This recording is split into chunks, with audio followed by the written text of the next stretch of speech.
តើលុយខ្មៅជាង$2 លានរបស់ជនរងគ្រោះណាខ្លះដែលកំពូលមេចៅរ៉ាស្មាច់និងហួតរវត្តបានចម្រិតវាអាចចាត់ទុកថាជាកំណត់ត្រាក្តៅជាប្រវត្តិសាស្ត្រមួយសម្រាប់ប្រទេសកម្ពុជាកាលអំឡុងឆ្នាំ1997ដល់ឆ្នាំ2000ប្រទេសកម្ពុជាមិនត្រឹមតែរឹតវឹកវររឿងវិបត្តិនយោបាយប៉ុណ្ណោះទេសន្តិសុខសង្គមកាលនោះក៏បោកកញ្ជ្រោកមិនធម្មតាដែរពលគឺទីក្រុងភ្នំពេញកាលពី16ឆ្នាំមុនមិនមែនចោលប្លន់ចោលលួចតូចតាចកំពេចកំប៉ុកប៉ុណ្ណោះទេពលគឺមានមេចោលប្លន់និងចម្រិតទាប្រាក់ក្នុងទ្រង់ទ្រាយធំដោយពួកវាហាក់ដូចជាមានសមត្ថភាពយ៉ាងទាត់ជំនាញច្បាស់លាស់ចាប់សុទ្ធតែពួកអ្នកមានមហាសេដ្ឋីអុកញ៉ាតំណាងរាស្ត្រនិងមន្ត្រីហិរញ្ញវត្ថុក៏វាហ៊ានលេង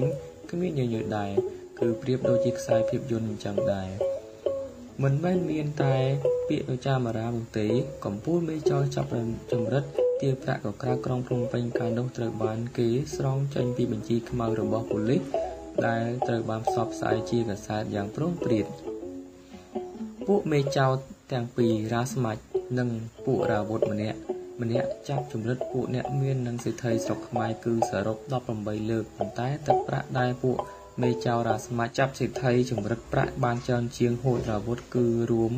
រូបគេទទួលទឹកប្រាក់$1.27 លានឯហួចរ៉ាវុធចាប់ចម្រិតបាន$80,000សរុបជាង$2 លានប៉ុន្តែក្រោយពីពួកគេទាំងពីរម្នាក់រ៉ាស្មាច់ត្រូវបានសមត្ថកិច្ចបាញ់ស្លាប់នៅកណ្ដាលវាលស្រែកាលពីថ្ងៃទី11សីហាឆ្នាំ2000ហើយម្នាក់ហួចរ៉ាវុធត្រូវបានគេចាប់បានកាលពីថ្ងៃទី1ឧសភាឆ្នាំ2000គេពុំទទួលបានរបាយការណ៍ពីសម្ពីប្រាក់ខ្មៅជាង$2 លានរបស់ពួកគេនោះត្រូវបានដល់ទីណាឡើយរហូតដល់ពេលនេះប៉ុន្តែ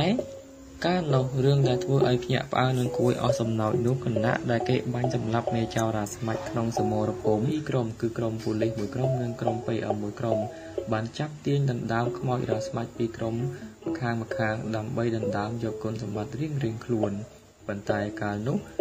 អ្វីដែលរឿងដែលធ្វើឲ្យគេសង្ស័យបំផុតគឺក្រុមសមត្ថកិច្ចបានដណ្ដើមសាកដោពណ៌ខ្មៅលាយពណ៌ក្រហមលាយខ្មៅរបស់ខ្មោចរ៉ាស្មាច់ដោយពុំដឹងថាក្នុងកាដូនោះមានអ្វីក្នុងនោះឬក៏សម្ពាយប្រាក់នោះទេកាលនោះគេនៅចាំបានថា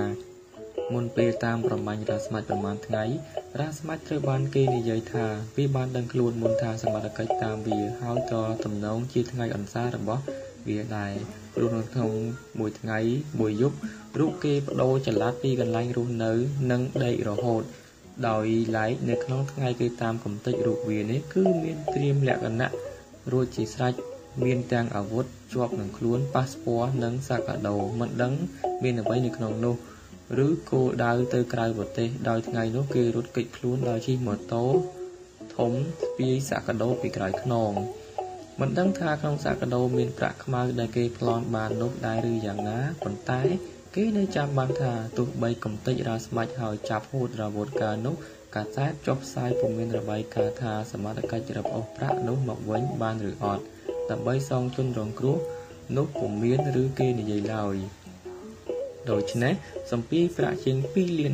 ដែលក្រុមសង្គមងងឹតចម្រិតពីជនរងគ្រោះពុំដឹងពួកវាចាត់ចែងចាយអស់ឬនៅសល់នៅឡើយវាតែស្ថិតនៅក្នុងទីងងឹតរហូតដល់សប្តាហ៍ថ្ងៃចំណែកឯទីក្រុងភ្នំពេញក្រោយពីកំទេចមេខ្លោងចម្រិតទាប្រាក់ទាំងពីរនោះមកសន្តិសុខសង្គមក្នុងរាជធានីភ្នំពេញបានប្រែក្លាយមកល្អប្រសើរច្រើនប៉ុន្តែក្នុងដួងចិត្តពួកអ្នកមាននិងសេដ្ឋីធំក៏រសាយបាត់ដែរហើយពួកគេពុំសូវប្រហែសខ្លួនដូចមុនគឺពួកគេតែងតែមានកងការពារហើយភាគច្រើនក៏រកក្នុងបង្អែកយោងតាមការប៉ាន់ប្រមាណដោយការបញ្ចេញរបាយការណ៍ជាសាធារណៈត្រូវបានផ្សព្វផ្សាយដោយសារព័ត៌មានបានលើកឡើងថ្មីថា